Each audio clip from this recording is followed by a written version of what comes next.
The potato paradox. How a fattening food became a weight loss hero today. The potato has a terrible public image. Mention weight loss, and people think of salad, chicken breast, and food that looks like it has already apologized for existing.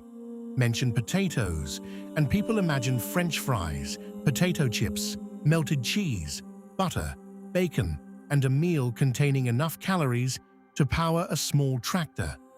So, the potato gets blamed. But that is like blaming coffee for the whipped cream, caramel syrup, and cookie floating on top of it. A plain potato is not a French fry. When boiled, steamed, or baked without large amounts of added fat, it can be one of the most filling staple foods you can eat for relatively few calories. To understand how this underground vegetable became both a survival food and a diet villain, we need to travel back thousands of years. The potato story begins high in the Andes Mountains of South America, especially in the region that is now Peru and Bolivia. This was not friendly farmland. The air was thin, nights were cold, and the weather could change quickly. But indigenous farmers discovered that potatoes could survive in these difficult conditions. Over thousands of years, they selected plants with better taste, larger tubers, and improved resistance to cold and disease. The result was not one potato, but an extraordinary world of potatoes. There were red potatoes, yellow potatoes, purple potatoes, blue potatoes, round potatoes, long potatoes, smooth potatoes, knobbly potatoes, and occasionally potatoes shaped like something a cartoon artist drew during a power outage. For Andean communities, potatoes were not a side dish, they were a foundation of life. Then, in the 16th century, Spanish explorers carried potatoes from South America to Europe. Europe did not immediately fall in love. The potato grew underground, looked strange, and belonged to the nightshade family, which also includes several poisonous plants. Some Europeans distrusted it. Others considered it animal feed or food for poor people. Imagine being offered one of history's most productive crops and replying, "No, thank you. It appears suspiciously dirty." But potatoes had advantages that were difficult to ignore. They produced a large amount of food on relatively little land. They could grow in conditions where some grain crops struggled. And because the edible tubers developed underground, soldiers could not destroy the entire food supply simply by burning the visible fields. Slowly, farmers and governments began taking potatoes seriously. By the 18th and 19th centuries, potatoes were helping feed Europe's expanding population. They became especially important for workers and low-income families because they were affordable, productive, and filling. The potato helped support cities, armies, and the growing industrial workforce. But its success also created a dangerous dependence. In 19th century Ireland, many poor families relied heavily on potatoes, often growing a narrow range of similar varieties. When late blight attacked potato crops in the 1840s, harvests failed repeatedly. The result was catastrophic hunger, death, and mass migration. The disaster was not caused by plant disease alone. Poverty, unequal land ownership, political decisions, and inadequate relief made the crisis far worse. The Irish famine became a warning to the world. A crop can be extremely useful, but depending too heavily on one crop or one variety can be dangerous. Despite the tragedy, potatoes continued spreading around the world. They entered Indian curries, Chinese stir-fries, British fish and chips, Spanish omelets, Eastern European dumplings, and American fast food restaurants. The potato became a global master of disguise. It appeared in almost every cuisine and somehow convinced people that it had always lived there. Then something strange happened. The same food that had once saved people from hunger became associated with weight gain. Why? Because modern people rarely meet the potato alone. We meet it after it has been sliced, fried in oil, covered with cheese, mixed with cream, or transformed into chips designed to disappear by the handful.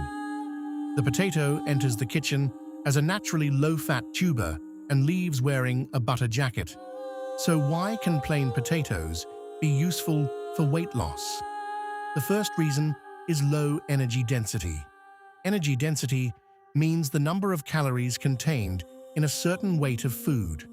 Foods containing plenty of water usually provide more physical volume for fewer calories.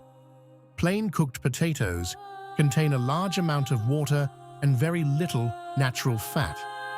That means you can place a substantial portion on your plate without getting the calorie load found in the same weight of many breads, pastries, chips, or fried foods. Your stomach does not count calories with a calculator.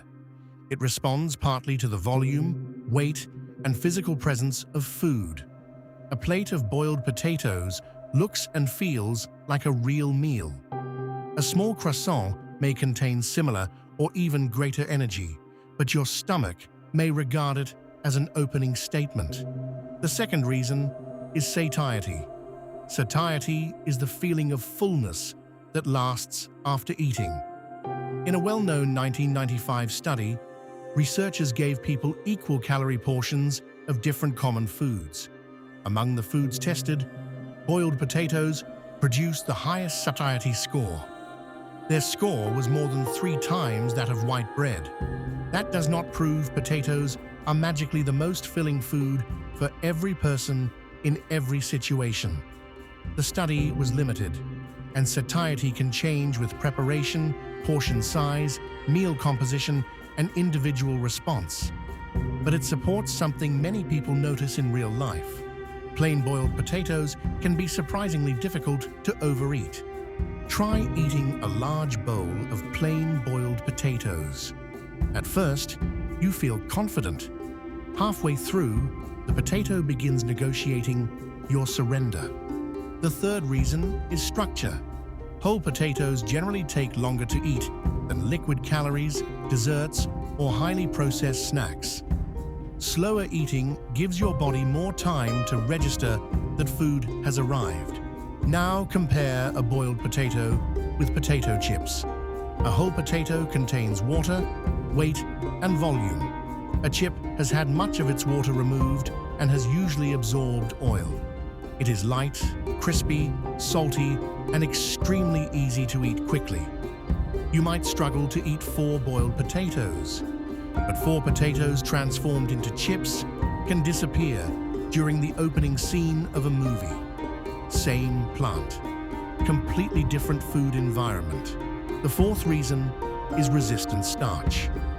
When cooked potatoes cool, some of their starch changes structure and becomes more resistant to digestion in the small intestine. This is called resistant starch.